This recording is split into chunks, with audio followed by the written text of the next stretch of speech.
მოდი გავუშვათ კახა გოგიზე ეგ ძალიან საინტერესო ადამიანი. აქ მე ვხედავ დოის. დოი არ გავუშვათ. რატომ იბლოკავთ? როგორ გონიათ ეხლა დათო დოიას მიარგება თავის აი ამ პროფესიას ცხოვრების წეს გადადებს და წავა პოლიტიკაში არ წავა.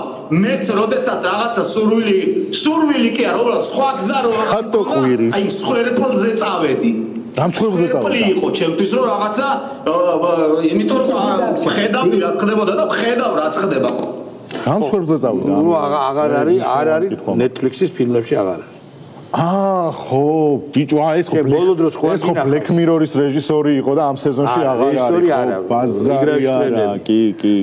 ანუ ხო, გაწირა თავისი კარიერა, საერთაშორისო დონის კარიერა გაწირა ამანდა დოიმ და მოკლედ დარჩნენ ქვეყნის გადარჩენის ძლიერი მისიის ამარა რა. მაგრამ აი მე მაინც ვფიქრობ, რომ აი დოის გათავისუფლება იქნება ის გარტამტეხი მომენტი, რომელიც გამოაშკარავებს ყველაფერს რა საქართველოში. შენ არ გონია რომ ესაა წყალგამყოფი?